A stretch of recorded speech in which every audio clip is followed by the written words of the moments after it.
Hello and welcome to Tracy Momi Reads. I am back again with another video. So last week I did a vlog, and in that vlog I basically, took you guys on a day in the life of type thing, showing how it was possible for me to read a book in one day. And that the book that I read was called Thicker Than Water by Megan Collins, Thicker Than Water.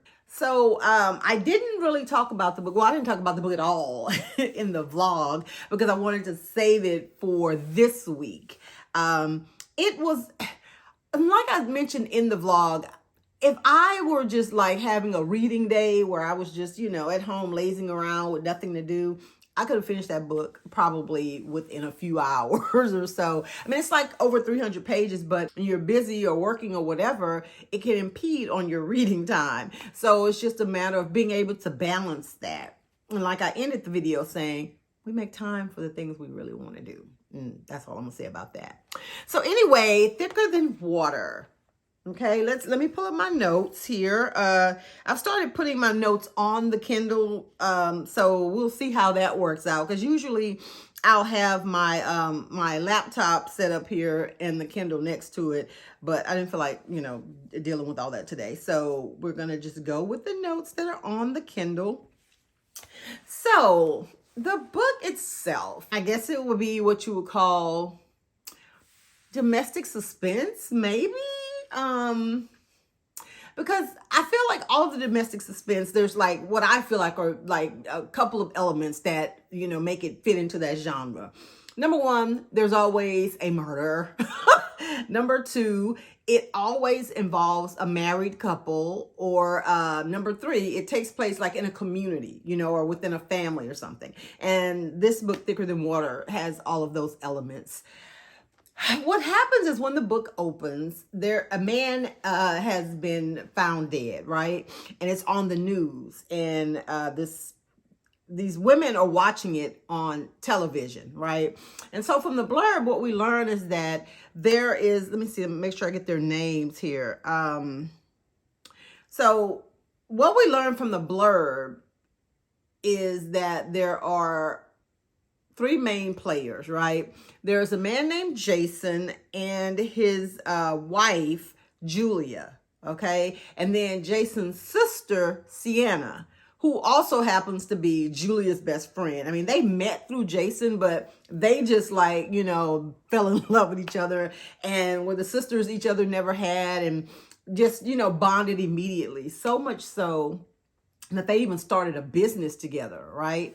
And Julia and Jason, they even live in the house where Sienna and Jason grew up. Like Sienna and Jason's parents were killed in a car accident, many years prior, but they kept the house in the family, and so Jason, since he was married and have, they have a son, they were the ones that lived there. But Sienna comes over every day because they have a business together and they work remotely. They don't have like a brick and mortar, so they are really tight.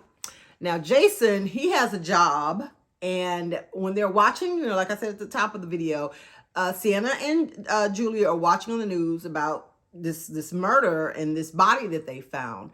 Well, the person happens to be Jason's boss. Yes, this man that Jason worked for.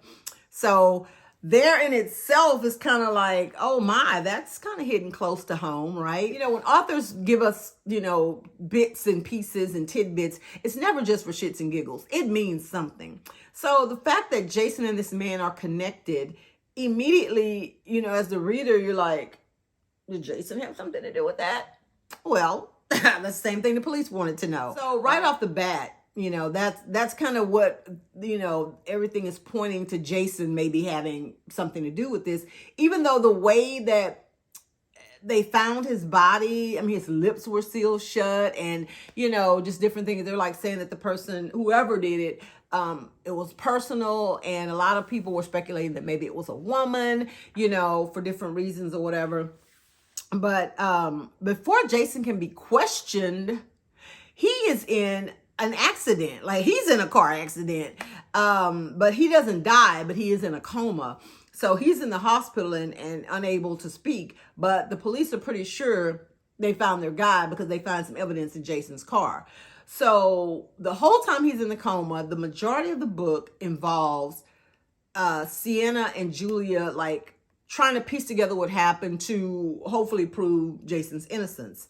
And I will say Sienna, his sister, she's like ride or die. Like she believes, you can't tell her nothing bad about her brother, because it turns out there was an incident with her and this guy, when she was in high school, and her brother came to her rescue and he was her hero. So you just couldn't tell her anything bad about him. Like he's a great guy, and she wasn't hearing anything else. Now, Julia, the wife, she wasn't so much looking at him through rose-colored glasses because they had some issues recently, and she was beginning to believe that, you can't trust anybody 100%. You don't know what anybody would do in certain circumstances. So she wasn't putting some of the stuff that Jason was being accused of, she wasn't putting it past him. Like, he's not perfect, but that's not what Sienna thought. She's like, yeah, my brother is perfect, like he would never or whatever. And she was coming up with all this stuff about how and why and all this stuff. And it started to put like a hairline fracture between her and Julia, because she just wanted, Julia, you're his wife, like you should just like totally have this blind allegiance to him. And Julia was like, we have a son and he's going through some stuff. I think he heard something, he knows something. I gotta step back and look at the big picture.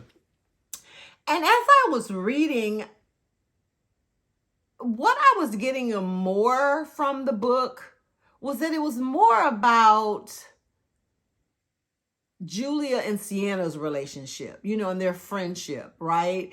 The book is told in both their points of view. Like Jason's point of view is not even in there, right? So we're getting this back and forth between these two women, and the lengths at which Sienna is going to prove her brother's innocence, sometimes dragging Julia along, sometimes leaving her out of it. And there's other players in there, like Sienna's ex-boyfriend, who, she broke up with, but she's still very much in love with, but he did something that she finds unforgivable. Like I said, the son, Jason and Julia's son, which is Sienna's nephew, he's a brooding teen, but, apparently he's seen some stuff or heard some stuff that's making him suspicious of his father as well. Then there's this, woman, I can't remember, I think her name was Maeve. She was really good friends with Jason. It sounded like she was more like a work wife, like a bestie at work or whatever. She comes into play. And then the guy who back in high school that Jason saved his sister from, his name is Calvin, and there's mention of him. So there's all these different people, all these different suspects, if you will, that could have, been the person that, killed the boss, right? But then Jason wakes up. And that's when we get the real story and who all was involved and what, really happened. And some of the stuff I felt like, I don't know, it was just such a departure from books that I, in that genre that I had read. Because like I said, I feel like at the heart of the book, we were really focused more on Julia and Sienna's friendship than anything else. So it was like that murder and all the stuff surrounding it was kind of in the background almost. I mean, even though they were actively doing that, we were witnessing the change and the fallout and the crumbling and the, different things going on between those two women. But so when I would say that some of what was revealed, I was surprised about. And then some of it, I was kind of like, does that make sense? Then at the end of the book, it was pretty clear that this all along was really a book about Julia and Sienna. And I think that both of them throughout that whole thing, with Jason and everything that had happened, I think that they were afraid that if he were taken out of the equation in some way, what would that mean for their friendship, because he was Julia's husband and Sienna's brother. And sometimes, when I think that's the saddest thing about, when some marriages or relationships fizzle out and those families have gotten so close and you feel like maybe you have to pick a side.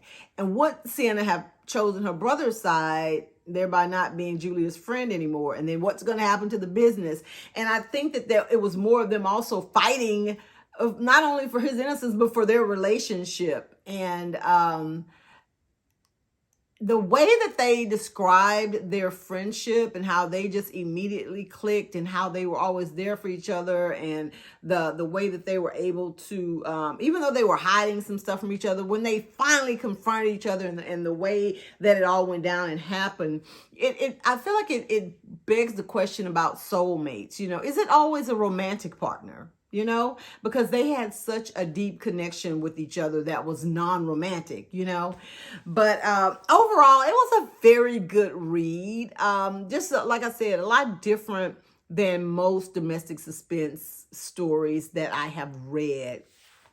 And I think that the thing that I liked about it, was that it gave you more of inside look at what happens to the family members or the close friends of people who have been accused of heinous crimes, and how they sometimes have to live in the aftermath and the being shunned or being, blamed or whatever when someone else commits a crime because they were close to that person. And then also, maybe how duped you feel when you realize that your loved one was capable of certain things, So I like that perspective and that twist of it. The thing that I didn't like, I don't know that it was truly a mystery, since Jason was always the suspect.